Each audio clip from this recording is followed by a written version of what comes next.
Hello student, last जो lecture हमारा हुआ था उसमें हमने डिटरमिनेंट की कुछ प्रॉपर्टी देखी थी और उसके ऊपर कुछ क्वेश्चंस भी थे। आज हम लोग उसी के आगे कुछ और क्वेश्चंस करने वाले हैं, तो देखते हैं अपन क्या करना है हमें, क्योंकि शायद इस क्वेश्चन में आपको एक नई और प्रॉपर्टी के बारे में पता चलेगा। तो जैसे मेरे पास एक क्वेश्चन है, ये डिटरमिनेंट है और मुझे प्रूव करना है कि ये डिटरमिनेंट आएगा, लेकिन आगे कितना आएगा, 2 टाइम्स। क्लियर है? तो इस डिटरमिनेंट को हमको इस टाइप के डिटरमिनेंट में बदलना है। यहाँ पे आपको एक नई प्रॉपर्टी भी पता चलेगी और दूसरा ये कि यहाँ पे हमने जो दूसरी प्रॉपर्टी पढ़ी थी उनको भी अपन अप्लाई करेंगे। अब देखिए, यहाँ पे जब आपके पास इस टाइप का डिटरमिनेंट हो तो हम इसको दो अलग अलग डिटरमिनेंट में ब्रेक कर सकते हैं। कैसे कर सकते हैं? देखिए, B Q Y C R Z A P X, ये जो आगे आगे के एलिमेंट है उसको हमने एक डिटरमिनेंट में लिखा, प्लस जो पीछे के एलिमेंट है C R Z A P X, then B Q Y, B Q और वाई। मतलब हमने क्या किया, इस डिटरमिनेंट को दो अलग अलग डिटरमिनेंट में ब्रेक कर लिया। लेकिन अब यहाँ पे ध्यान से देखिए, ये डिटरमिनेंट और ये डिटरमिनेंट इसके जैसा नहीं है। ठीक है, यहाँ पे प्रॉपर सीक्वेंस में है A B C P Q R X Y Z, तो हमें इन दोनों को भी क्या करना है, इसी ऑर्डर में अरेंज करना है। तो अगर मुझे इन दोनों डिटरमिनेंट को इसी ऑर्डर में अरेंज करना है तो क्या करना पड़ेगा, हम लोग रो और कॉलम को आपस में एडजस्ट करेंगे। हमने ये प्रॉपर्टी पढ़ी थी कि एक माइनस का साइन जनरेट हो जाता है।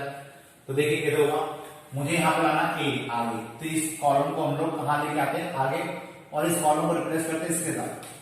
तो हम लोग यहाँ पे रिप्लेसमेंट का जो प्रॉपर्टी है वो अप्लाई करेंगे। ये हो जाएगा C1 interchange with C3। Clear है? तो C1 जब C3 के साथ इंटरचेंज होगा तो यहां क्या आ जाएगा, A P X C R Z, ये तो एज इट इज लिखा अपन ने, और बी क्यू वाई उधर चला जाएगा, बी क्यू वाई, और साथ में आगे क्या आ जाएगा, माइनस का साइन। क्लियर है? सेम प्रोसेस हम लोग यहां करेंगे। हम लोग पहले बी और सी को आपस में रिप्लेस कर लेते हैं, C1 interchange with C3, so we will get -1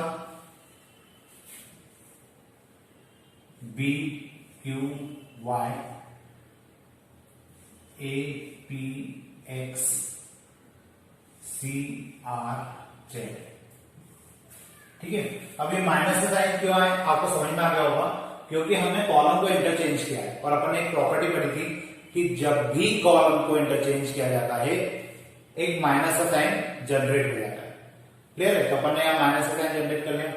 अब इसके बाद हम लोग क्या करेंगे, देखिए, अब मुझे बी और सी को आपस में इंटरचेंज करना है। मतलब यहाँ पे C1 इंटरचेंज होगा किसके साथ, सॉरी C1 नहीं, C2 और C3, और यहां पे इंटरचेंज करेंगे हम लोग C1 और C2, क्योंकि मुझे ए आगे लाना है, बी पीछे लाना है।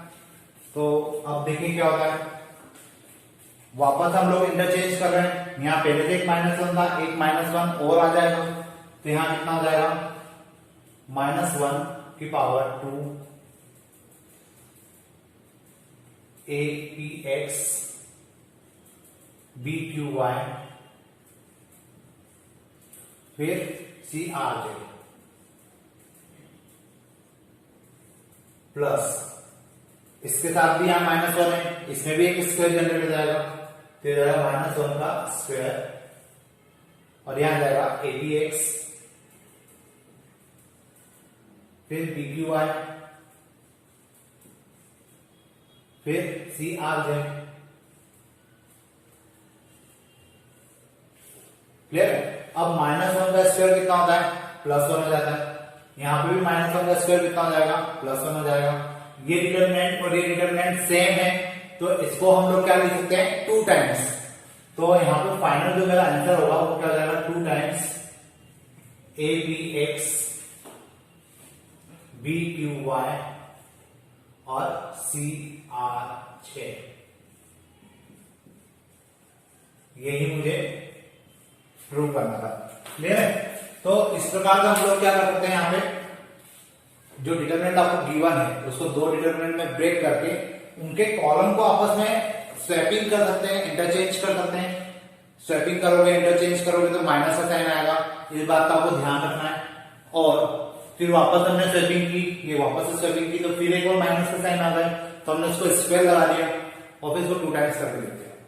तो ये क्वेश्चन आपको होपफुली समझ में आ गया होगा कि किस प्रकार से करना है। अब अपन चलते हैं नेक्स्ट क्वेश्चन की तरफ।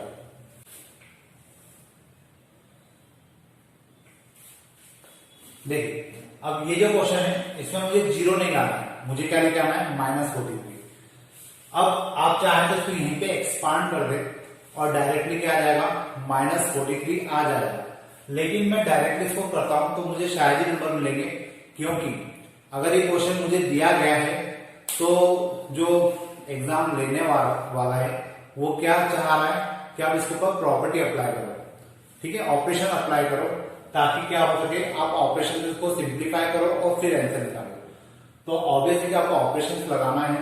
आप अगर इसको डायरेक्ट सॉल्व करके आते हैं आंसर आ जाएगा, लेकिन शायद हो सकता है उसके नंबर नहीं मिलेंगे। तो इस टाइप के क्वेश्चन अगर आपको मिलते हैं तो उनको ऑपरेशन से पहले सिंप्लीफाई कीजिए। अब कैसे सिंप्लीफाई करें, तो ये आपको ये देखना है कौन सी रो कौन सा कॉलम सबसे बड़ा है, उसमें से सबसे छोटी रो सबसे छोटे कॉलम को आप क्या कर दीजिए, कुछ पर्टिकुलर मल्टीप्लाई करके माइनस कर दीजिए। जैसे मैं यहां पे करता हूं, मेरा जो फर्स्ट कॉलम है सबसे बड़ा दिख रहा है मुझे, और जो ये वाला कॉलम है, या मैं लास्ट कॉलम भी ले सकता हूं। लास्ट कॉलम को इसमें से अपन 2 टाइम्स करके माइनस भी कर सकते हैं, या सेकंड कॉलम को अपन 4 टाइम्स करके भी माइनस कर सकते हैं, ठीक है। तो ये हमारे हाथ में कि हम लोग क्या यूज करना चाहते हैं, तो अपन कर लेते हैं उसको ऐसा। मैं एक काम करता हूं, मैं इसमें 3 का मल्टीप्लाई करता हूं, इसमें से माइनस कर देता हूं, ये जाएगा C1 minus 3 times C3। Clear? तो देखिए क्या होगा, 67 C1 की जगह आ जाएगा, फिर 21 में 3 का मल्टीप्लाई होगा। क्लियर है? तो 21 इंटू 3 कितना हो जाएगा, 63। 67 में से 63 माइनस हुआ तो यहां बचेगा केवल 4। 39 माइनस 3 कितना हो जाएगा, 42, मतलब माइनस का 3। 81 माइनस 3 टाइम्स ऑफ 26, मतलब 78 माइनस करना है, तो यहां बचेगा कितना, 3। 19, 13, 24, 21, 14 और 26। अब देखिए ये वाला कॉलम कितना बड़ा था, लेकिन अब ये छोटा हो गया, ठीक है। अब ये वाला कॉलम बड़ा है, इसको इसमें से माइनस कर देते हैं, तो 8 C3 minus C2, it will become 4 minus 3, 3, 19, 13, 24, and here we will get 21 minus 19 means 2, 14 minus 13 means 1, 26 minus 24 means 2 again. Clear है? अब इसको और सिंप्लीफाई कर सकते हैं, हम लोग कॉलम को ऐड कर लेते हैं।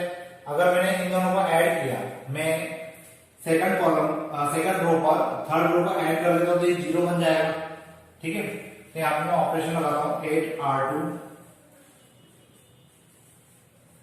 प्लस R3, क्योंकि हमारा जो मेन एम है वो यही होता है कि हम लोग 0 लेके आए, मतलब हमारे डिटरमिनेंट के अंदर जितने ज्यादा हम लोग 0 ला सके वो हमारे लिए बेनिफिशियल होता है। तो अपन हम बात करते हैं इसकी, मतलब यहां पे हम ये ऑपरेशन लगाएंगे तो इसमें अब क्या हो जाएगा, जो फर्स्ट आपकी रो है वो तो ऐसे दिखाएगी 4, 19 और 2। क्लियर है? और उसके बाद -3, ये दोनों 0 हो जाएंगे और यहां आ जाएगा 0, ये दोनों ऐड होंगे तो कितना आ जाएगा, 37। ये दोनों ऐड होंगे तो कितना हो जाएगा, 3, 24 और 2, 3, 24 और 2। क्लियर है? अब इसके बाद हम लोग क्या कर सकते हैं, फर्स्ट रो और थर्ड रो को भी माइनस कर सकते हैं, जिससे दोनों आपस में क्या जाएंगे, जीरो। तो हम लोग ऑपरेशन लगाते हैं, 8r3 minus r1, 4 19 2 0 37 3 3 minus 4 minus 1 24 minus 19 5 2 minus 2 0। अब हम लोग क्या करेंगे, इसको एक्सपांड करते हैं। तो अगर हम लोग इसको एक्सपांड करेंगे तो अब आप लोग खुद ही यहाँ पे जज कर सकते हैं, क्योंकि अब ये जो डिटरमिनेंट आपके सामने है, ये डिटरमिनेंट इसी के समान है, लेकिन इससे थोड़ा सा नंबर के पॉइंट ऑफ व्यू से छोटा है। अब आप इसको एक्सपांड करेंगे तो आप लोग जल्दी से आंसर ले आएंगे। तो देखिए हम लोग एक्सपांशन करना सीख चुके हैं, तो अब वही मेथड हमें अप्लाई करना है। 4 यहां जाएगा, इसको मल्टीप्लाई इसमें, इसका मल्टीप्लाई इसमें, -15 -19, बीच वाली टर्म माइनस की होती है, 19 यहां लिखा, ये हो जाएगा 0 +3 +2, यहां जाएगा 0 +37, क्लियर। ये हो जाएगा कितना, -60, ये हो जाएगा -19 3 जा 38 57, और वो हो जाएगा 74, क्लियर। अब इन दोनों को पहले ऐड कर लेते हैं, ये हो जाएगा 7 और 11 +74, 7 में 4 माइनस हुआ तो 3 आया, और यहां आ जाएगा 43, तो माइनस का 43, ये हमारा क्या हो जाएगा, सॉल्यूशन हो जाएगा। तो आप लोगों को समझना आएगा कि जरूरी नहीं हमेशा जीरो ही प्रूव करने के लिए दिया जाए, आपको इस प्रकार से न्यूमेरिकल वैल्यू भी दी जा सकती है, और उसको आपको इस प्रकार का ऑपरेशन लगा के उसको सॉल्व करना है, डायरेक्ट एक्सपांड नहीं करना है, वरना नंबर मिलने के चांसेस नहीं रहेंगे। ठीक है, अब अपन एक और क्वेश्चन देखते हैं, तो आपको थोड़ा सा और हैबिट में आएगा कि किस प्रकार से इन क्वेश्चन को सॉल्व करना है।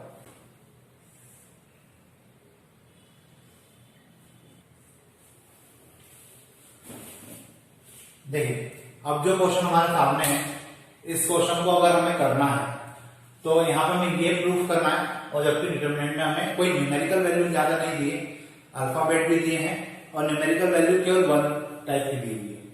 तो हम लोग यहाँ पे क्या करेंगे, क्या कर सकते हैं कि इनमें से एक दूसरे के ऊपर ऑपरेशन लगाते हैं और कोशिश करते हैं कि जितने एलिमेंट हम लोग जीरो कर पाए वो जीरो करने की कोशिश करते हैं।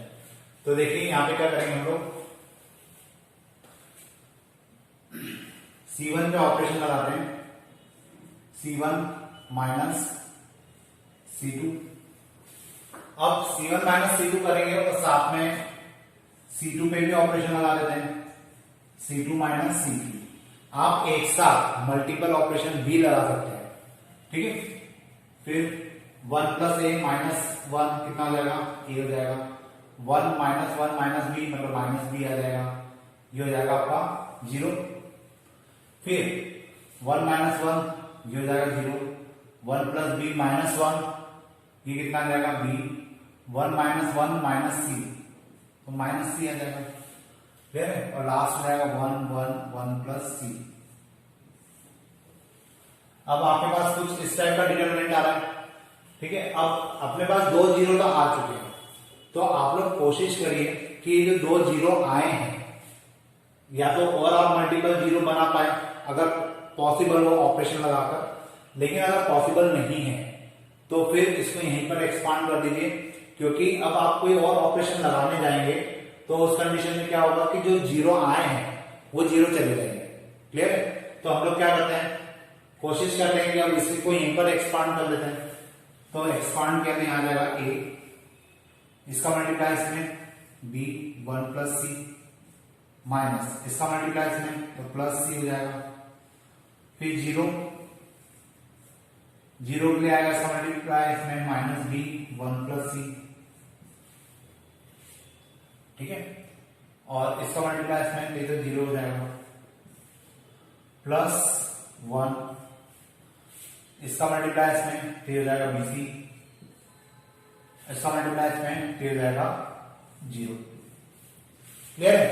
अब इसका मल्टीप्लाई a को तो अभी बाहर ही रखते हैं, ये हो जाएगा कितना B plus B C plus C. ये पूरी टर्म जीरो हो जाएगी। क्यों जीरो हो जाएगी?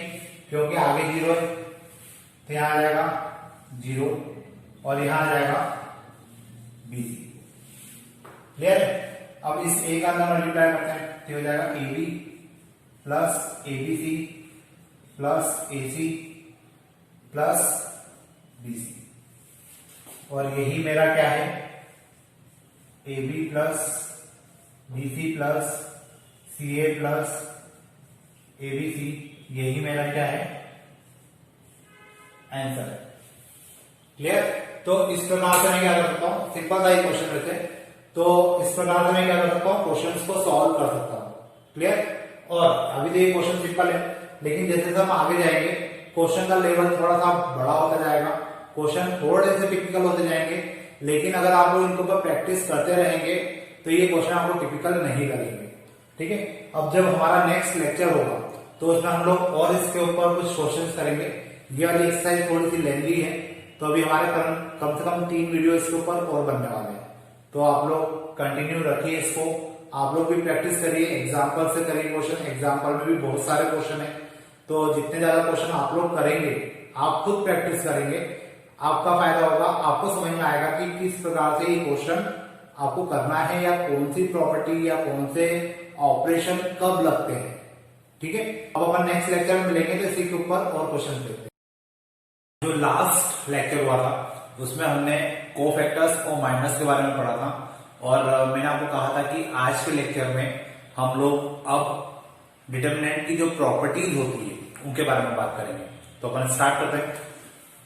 डिटरमिनेंट की जो प्रॉपर्टी होती है, सबसे पहली प्रॉपर्टी होती है कि अगर किसी डिटरमिनेंट में सारी रो या सारे कॉलम, मतलब टोटल हमारे पास मान लीजिए 1 2 3 4 5 6 0 0 0,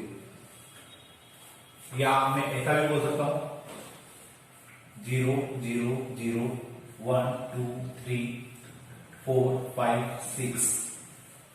मान लीजिए मेरे पास एक डिटरमिनेंट है जिसके अंदर जो रो और कॉलम है, इसमें तो कोई सी भी एक रो, मतलब यहाँ पे टोटल 3 रो है, इन 3 में जो कोई सी भी एक रो के सारे एलिमेंट अगर 0 होते हैं, या किसी डिटरमिनेंट के 3 कॉलम है, 3 कॉलम में से कोई सा भी कॉलम के सारे एलिमेंट अगर 0 होते हैं, तो उसकी ओवरऑल डिटरमिनेंट वैल्यू 0 होती है।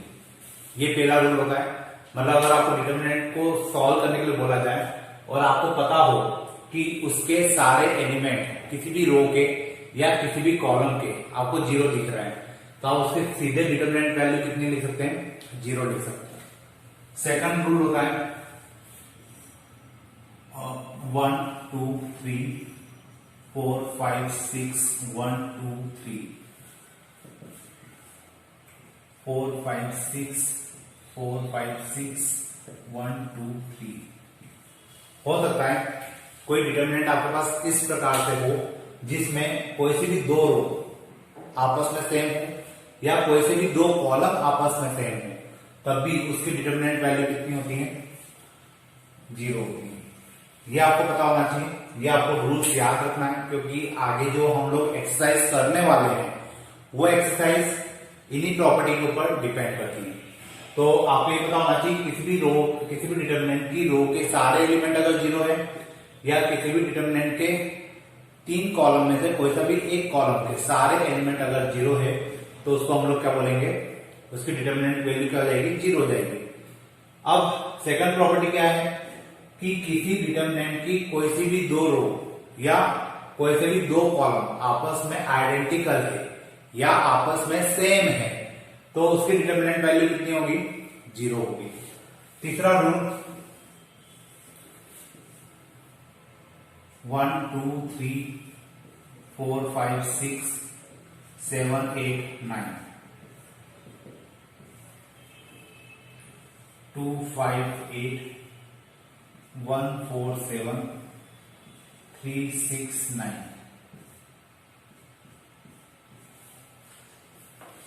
equal to -1 to the power 2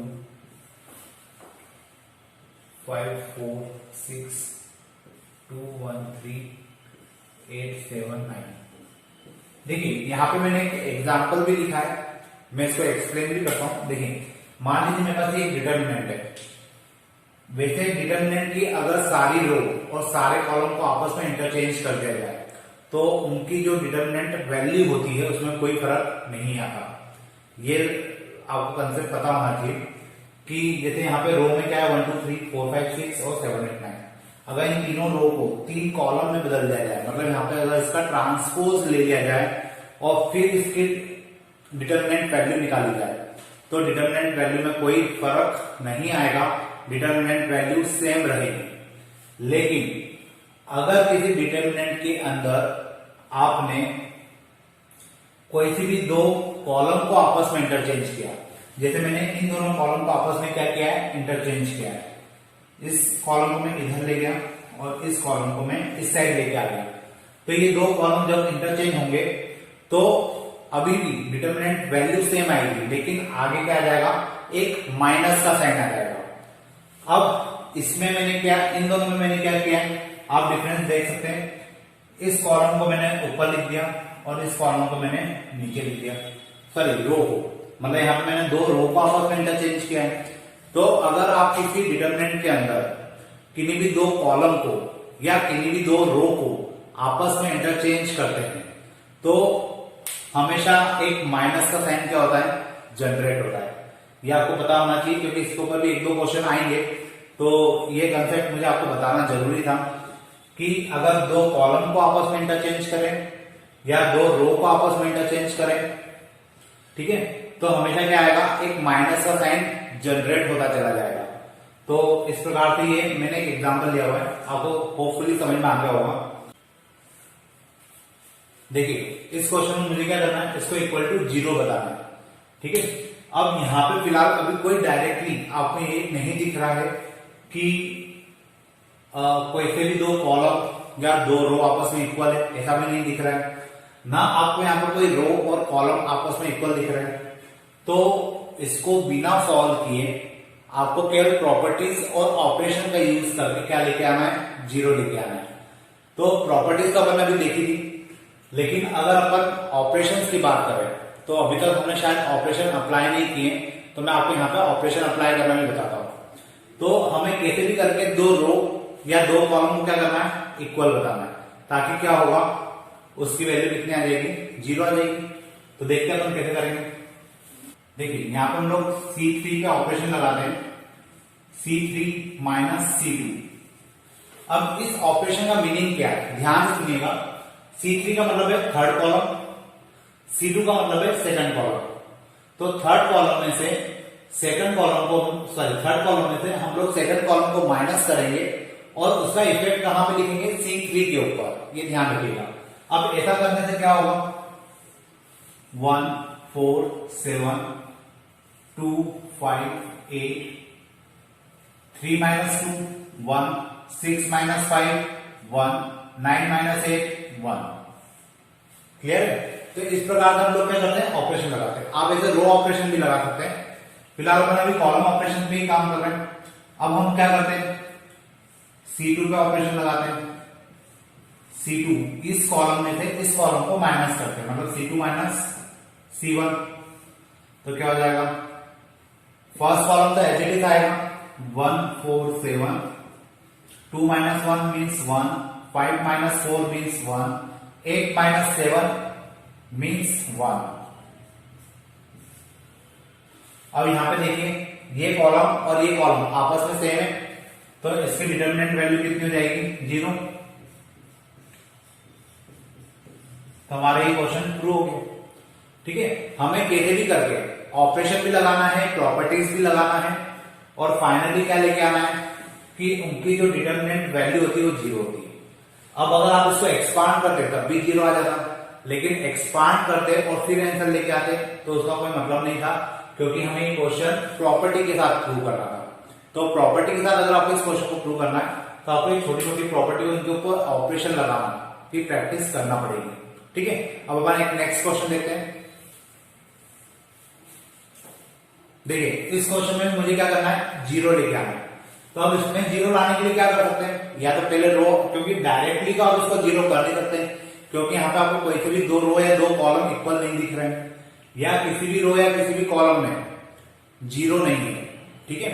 तो अब हम लोग क्या करेंगे यहाँ पे, जैसे अगर मैंने इसमें से इसको माइनस कर दिया, आपको थोड़ा सा लॉजिकल माइंड यूज करना पड़ेगा। फर्स्ट कॉलम में से सेकंड कॉलम को माइनस करोगे तो थर्ड कॉलम आ जाएगा, मतलब यहाँ पे क्या ऑपरेशन होगा, C1 minus C2, 23 minus 12 11, 36 minus 10 26, 63 minus 26 37, 12 10 26 11 26 and 37. Here we have two equal columns, एक C1 और एक C3, टोटली आपस में क्या है, इक्वल है। और हमें पता है जब भी दो कॉलम आपस में इक्वल होते हैं तो उनकी डिटरमिनेंट वैल्यू कितनी होती है, जीरो की।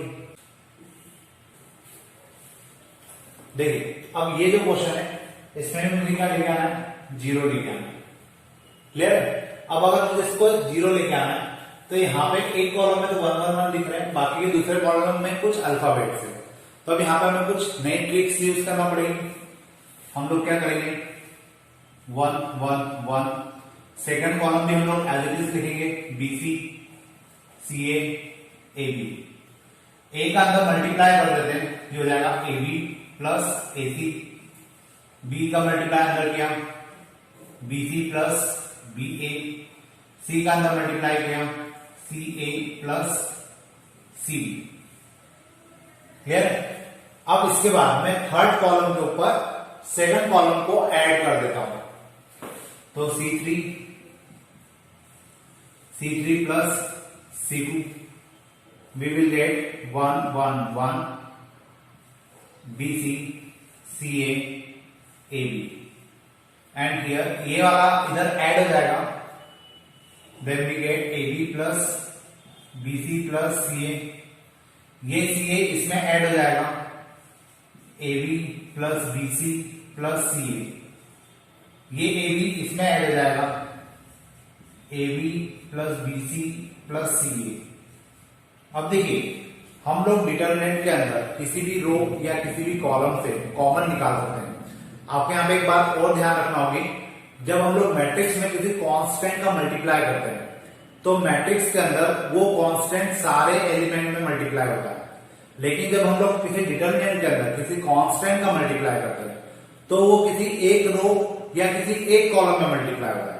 और वैसे ही हम लोग केवल एक रो या केवल एक कॉलम से एक जैसी वैल्यू को कॉमन निकाल सकते हैं। तो जैसे लास्ट कॉलम जो है, इस लास्ट कॉलम में क्या कॉमन है, सब में AB plus BC plus CA है, मैं इसको कॉमन निकाल सकता हूं। और अगर मैं इसको कॉमन निकालूंगा तो क्या आएगा यहाँ पे, AB plus BC plus CA। अब यहां पे मेरे पास क्या बचने वाला है, ध्यान से देखिए, 1 1 1 BC CA AB, और यहां पर ये सारी चीजें, ये सारे एलिमेंट कहां चले गए, बाहर चले गए हैं, तो यहां पर हमें क्या मिलेगा, 1 1 1। अब इसके बाद इस डिटरमिनेंट की वैल्यू कितनी हो जाएगी, जीरो हो जाएगी। क्यों जीरो हो जाएगी, क्योंकि यहां पे ये वाला कॉलम और ये वाला कॉलम सेम है, तो जब दो कॉलम सेम होते हैं AB plus BC plus CA multiply zero, इसकी वैल्यू कितनी आ गई, जीरो आ गई, जीरो आ गई, तो ये ओवरऑल वैल्यू कितनी हो गई, जीरो, क्लियर है। तो इस प्रकार से हम लोग क्या कर सकते हैं, जीरो ला सकते हैं या इसको प्रूव कर सकते हैं। अब इसके बाद हम लोग और एक दो क्वेश्चन देखते हैं। देखिए इस क्वेश्चन में मुझे क्या लेके आना है, जीरो लेके आना है। अब इस क्वेश्चन में अगर मुझे इक्वल टू में जीरो लेके आना है तो मुझे क्या करना चाहिए, तो हमेशा एक बात ध्यान रखिए, जब भी अगर आपके पास कोई ऐसा डिटरमिनेंट हो जिसमें बहुत सारे टर्म्स अनइक्वल हो, अनइक्वल का मतलब है कि कुछ टर्म उसमें स्क्वायर में, कुछ टर्म मल्टीप्लाई में, कुछ टर्म प्लस में है, तो जब भी कोई डिटरमिनेंट ऐसा हो जिसमें आपके पास टर्म्स अनइक्वल हो तो उस कंडीशन में हम या तो उसमें कुछ मल्टीप्लाई करते हैं या कुछ उसमें से कॉमन निकालते हैं। तो फिलहाल यहां पे क्या किया जाए, तो यहां पर हम लोग क्या करेंगे, मल्टीप्लाई करेंगे, क्योंकि कॉमन कुछ निकलेगा नहीं। तो देखिए जैसे ही मैंने यहां पे क्या किया, फर्स्ट रो में मैंने मल्टीप्लाई किया a का, तो जब हम लोग मल्टीप्लाई करते हैं तो बाहर हमें डिवाइड का उसका नेगेटिव इफेक्ट भी लिखना होता है। तो बाहर पर लिखा 1/a, और फर्स्ट रो में किसका मल्टीप्लाई हो जाएगा, a का, यहां आ जाएगा a b square c square abc ab plus ac। Clear है? इसके बाद सेकंड रो में हम लोग मल्टीप्लाई करेंगे किसका, b का, यहां b आ जाएगा और ये हो जाएगा a square b c square, यहां आ जाएगा abc, यहां आ जाएगा bc प्लस ab। फिर थर्ड रो में मल्टीप्लाई करेंगे c का, तो यहां आ जाएगा c, यहां आ जाएगा a square b square c, यहां आ जाएगा abc, और इसमें c का मल्टीप्लाई होगा तो ये हो जाएगा ac प्लस bc। क्लियर है? तो इस प्रकार से मेरे पास एक डिटरमिनेंट आ गया। अब देखिए यहां से हम लोग इस कॉलम से abc कॉमन निकाल सकते हैं, और इस कॉलम से भी क्या कर सकते हैं, abc कॉमन निकाल सकते हैं। तो abc अगर कॉमन निकालेंगे तो बाहर कितना आ जाएगा, abc का स्क्वायर अपॉन में abc, ये वाला abc तो यहां पर हो गया। फर्स्ट कॉलम से हमने abc निकाला, सेकंड कॉलम से भी abc निकाला, तो बाहर कितना हो जाएगा, स्क्वायर। यहां क्या बचेगा, abc चला गया तो यहां बचेगा केवल bc, यहां बचेगा ac, यहां बचेगा ab। क्लियर है? इसके बाद ये abc तो बाहर चले गए, तो यहां बचेंगे 1 1 1, और ये एज इट इज आ जाएगा ab plus ac, bc plus ab, ac plus bc। Clear? इसके स्क्वायर से ये abc कैंसिल हो जाएगा। अब बाहर मेरे पास क्या बच रहा है, abc बचा है, और यहां पे मैं ऑपरेशन लगाऊंगा थर्ड कॉलम में, मैं ऐड करूंगा किसको, फर्स्ट कॉलम को। तो देखिए क्या होता है, 8 c3 प्लस c1। क्लियर है? तो ये जो abc है इसको अपन पहले लिख देते हैं, abc bc ac ab, bc ac ab, 1 1 1। अब ये इसमें ऐड हो जाएगा, तो ये हो जाएगा ab plus bc plus ca, ये इसमें ऐड हो जाएगा, तो ये हो जाएगा ab plus bc plus ca, और नीचे आ जाएगा ab plus bc plus ca। Clear? अब बाहर abc है, मैं इसको भी कॉमन निकाल सकता हूं। अब अगर मैंने इसको कॉमन निकाला तो क्या होगा, ये abc ab plus bc plus ca, यहां आ जाएगा bc ac ab 1 1 1 1 1 1। समझ में आ रहा है ये कैसे हुआ, ab plus bc plus ca, ab plus bc plus ca, ab plus bc plus ca, अपन ने उसको क्या किया, बाहर कॉमन निकाल दिया, और जैसे अपन ने उसको कॉमन निकाला इसकी वैल्यू क्या हो जाएगी, 0, abc ab plus bc plus ca into 0, तो ये कितना हो जाएगा, 0। तो हमें ये जो प्रूव करना था वो आ गया। ठीक है? अब आज के लिए हम इतने रखते हैं, आने वाला जो लेक्चर होगा उसमें मैं आपको और इसके ऊपर कुछ क्वेश्चंस करवाऊंगा, ताकि आपके थोड़े से हैबिट बन जाए और आपको प्रॉपर्टी अप्लाई करना है। ठीक, थैंक यू।